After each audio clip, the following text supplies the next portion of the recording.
khen lung lai lúa dầu nghe thình mi tha ăn chăm re tôn mang ram theng cả đi lên môi suy lung rùa la đầm lai bar trên trên kha mà ngày na run thác mấy chẳng dấu ta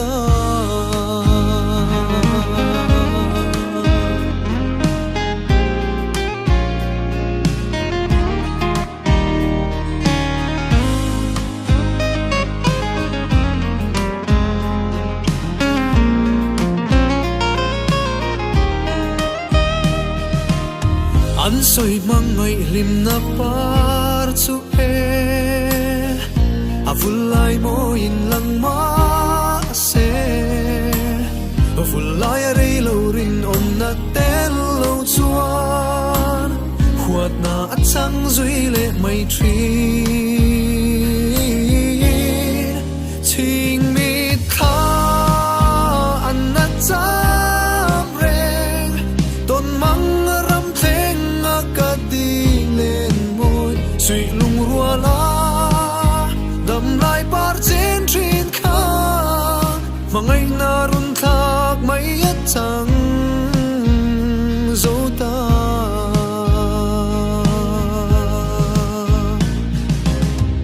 mà ngày na du đến min phua ra đó là say lung một hi nhiều ni căn này thế lo anh đang nghe mãi mặc sẽ rin ôm na der và ngã nát non cắt tung to lo hun ninh na liam bui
ti pham kim turin cả tung về mang ngày đi mel tra bây say lo lệ tum lok lo lim na at khen lung lai lua dâu nghe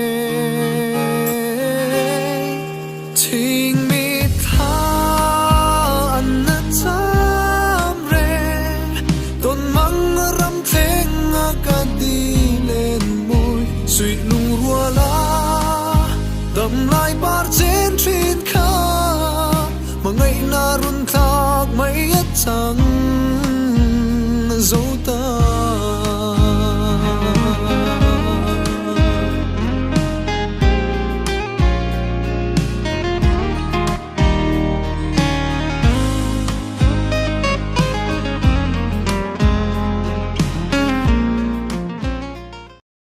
fans group zingami taitia gift box group te chuan taitia music video tha release turlom na pualin project how are you hay kotnark ngo nena project na tho chanpui de tur sum thanhem tak an hlan taitia gift box group shwai tu te chuan voin khan chanpui de sum hi project manager pu jeremy m pudai te nena an hlana he sum hi project hay noi in ziak lut kum upa enkol tumumal nei lo than bik te kum khat chung ele in chung khur mamo le saknan man ani donani project how are you kotnark ngo chuan taitia puala thale zung sum le pai uilova petule mi harsa te puina kongami in phalte chunga lom thu an soi youth icon sang hi sum hi pali taitia music video mangai narun thak ti chu naktuk zandar riat le achan via lp studio atlangzar ani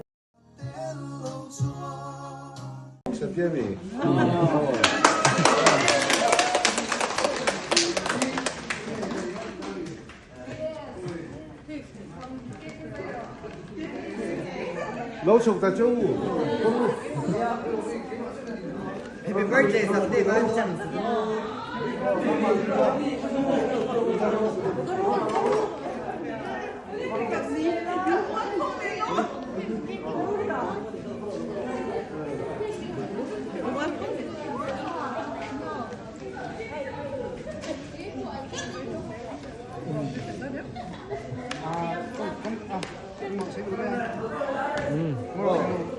Giải mát thân sự tổ tiên này.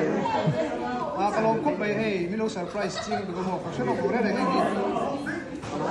Apa ni? Kamu sampai dah. Hello, ida. Ikal ke don ni.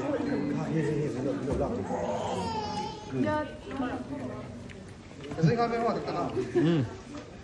Happy birthday. Happy music video to you. Happy music video to you. Happy music video to you.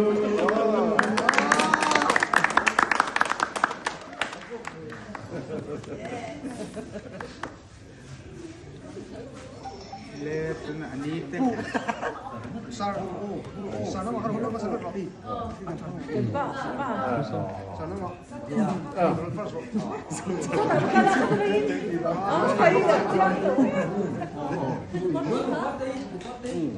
Varini melka mua an moi nge ithil siam te mit an tung zo nge ni eng lo chuak chuan min run kai hara van chu enin ti hian kan soya i moi bere